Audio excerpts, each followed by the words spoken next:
FxChannelHouse is back, and today I bring you guys a very cool tutorial for Cinema4D and FxParticles.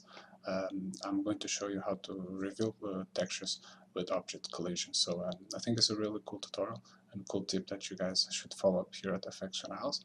So let's make this happen. So also save just a file for you guys to start up the tutorial easily if you want to just download this and follow up our tutorial. So the first thing I'm going to add over here is just an emitter and also a generator. So I need this generator to emit particles, and my particle is going to be the cube.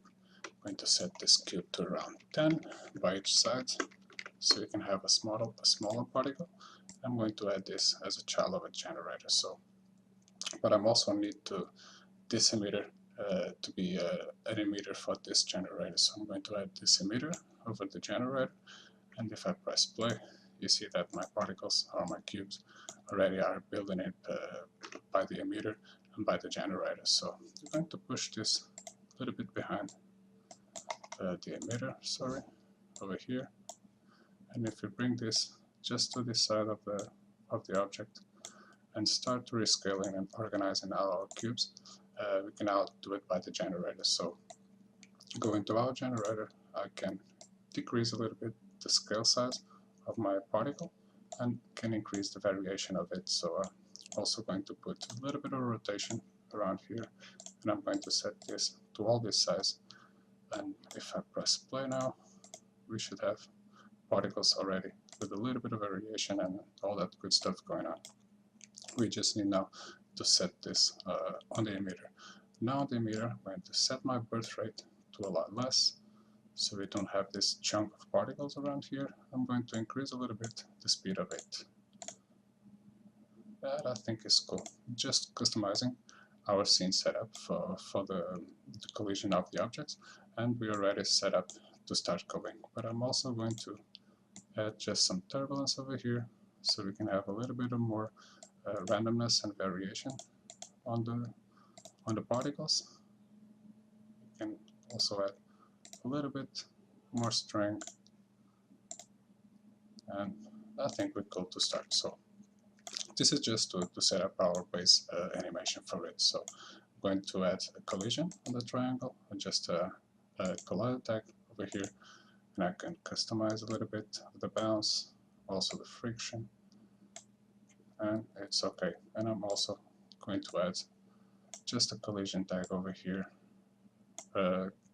and this way the objects will collide better with the triangle, and we're not just emit the size of the particle that is being emitted. Then it will be colliding with all the shape of the cube. So I think it's a lot better for that. So let me just make a play, and we see that we already have better collision over here. So once that we're done with this, we can start making our materials for the reveal and also for the main base of our object over here. So I'm going to make just that yellowish orange that we use for FX, and I'm going to set a little bit of reflection over here just for now, and set a little bit of blurriness on this so that the material gets a cool shadow over here and a cool color.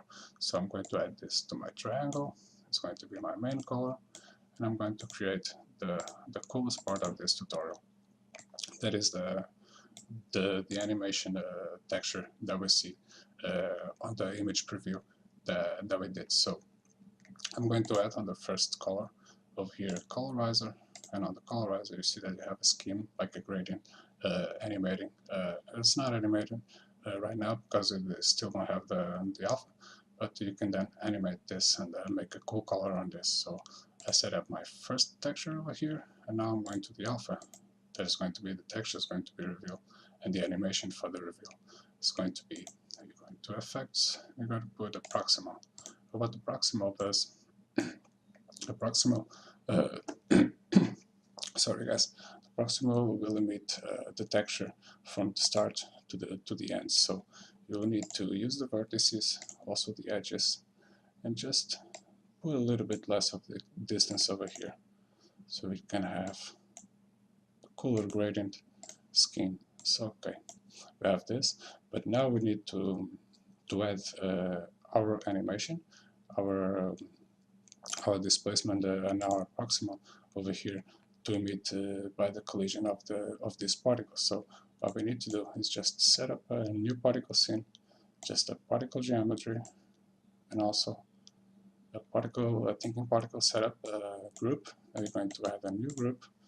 Going to call this FX particles, and just set up a color around this, just like a blue.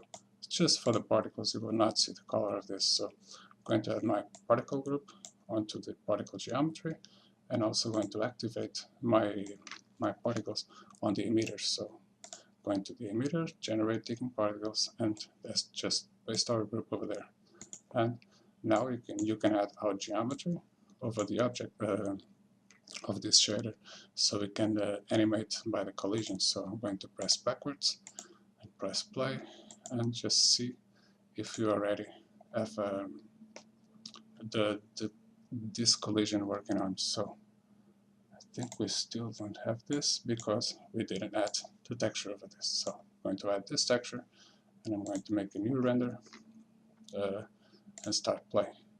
Okay, we have our collision working on, and if you set the render, you see that gradient is already being animated by the collision. So each particle that collides would animate this over and over. So, but the cool part, now you can add a lot of customization on your colors over here. So I'm going to colorizer again. I'm going to choose a texture.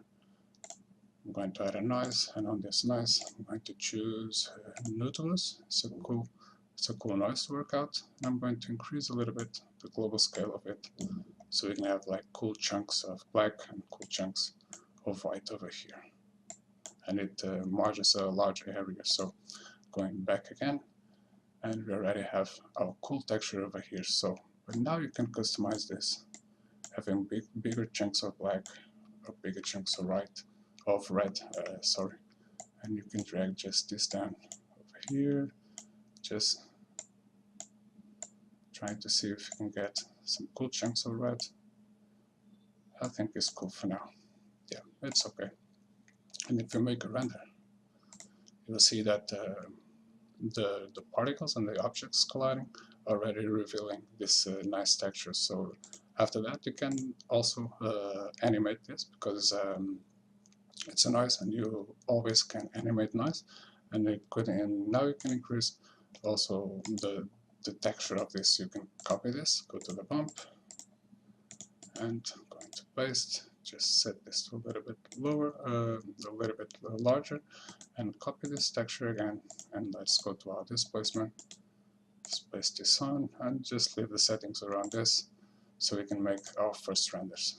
And if you see, you're already getting a little bit more detail on the volume of the texture that we are emitting by the proximal and this texture animation. So I think it's a really cool technique for you guys to learn and to use animations or even on stop images. And I was just playing around with Cinema4D and FxParticles, and I found this up, so I hope you're enjoying this. And it's like this. If you see, we have already our chunks of black and white getting a cool displacement, and it has a very cool cool shader on this. It looks a lot realistic. So now you can just organize this, just so we can have like a final image. Going to the emitter, just set the birth rate a little bit less, and also on the generator, going to set this a little bit lower. I'm going to press play, have our particles running, and now you can also, once we have our emitter running, you can copy and push this around, and if you press play again, our particles are touching the top of the triangle, and we should probably already having this texture reveal over here too. So just make another render, and the noise scale is like that. I just didn't want to make a big displacement noise over here, so we can have a cool render and a fast render so you guys can see. But after you guys having this technique together, just to increase your bumps and increase your displacement noises, and also you can play a lot with the colorizer, and the lot of noises that you have here. Just I just wanted to show you guys the technique, how to organize and make this run. And it's like that, guys. You can also animate the texture and make a cool animation on this, or just make like a stop image for your projects or for your client projects and all that, guys. So hope you enjoyed this quick tip from FxChannelHouse, guys. We have a lot more tutorials on Cinema4D and After Effects and also Xparticles. And I hope you guys continue to follow up our stuff. So if you guys have any questions or any doubts, just leave a comment down there or leave a like. I will be very pleased to that. So guys, see you guys in the next project, and thanks for watching. Cheers!